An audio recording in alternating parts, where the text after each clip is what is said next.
Hello, grammarians. Hello, visiting Cousin Beth.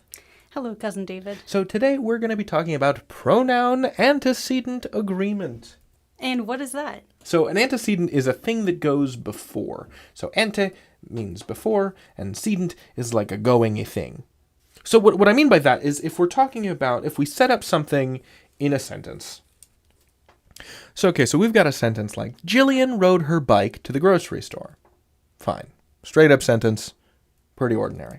If we want to refer to Jillian again, but we want to use a pronoun, well, we'd refer to Jillian as she. That's a woman's name. So she bought some garlic and a spoon, like you normally would when you go to the grocery store. So when we talk about this pronoun she, in relation to this word, this proper noun Jillian, Jillian is the antecedent, is the thing that goes before the pronoun she. So whenever you use a pronoun, you are referring back to something else, the thing that went before, the antecedent, the thing that has come previously.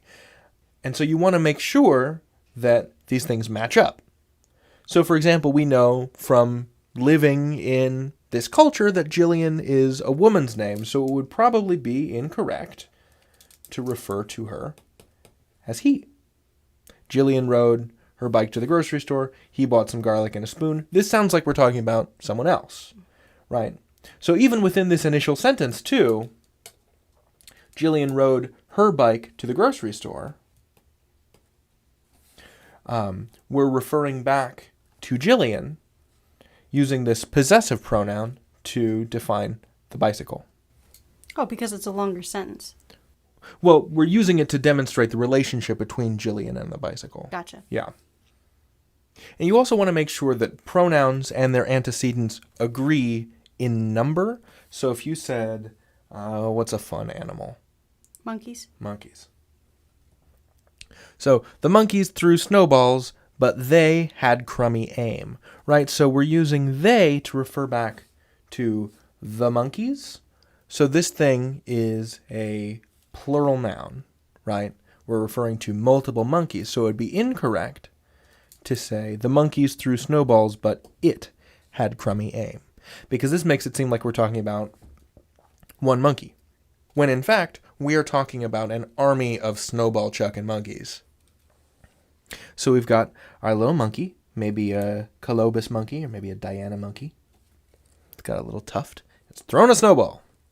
But if that's an old world monkey, it probably doesn't have a prehensile tail. It just sort of has a little tail. But let's say we have a whole bunch of them, right? We want to make sure that we are operating under the standards of agreement. Beth, any questions?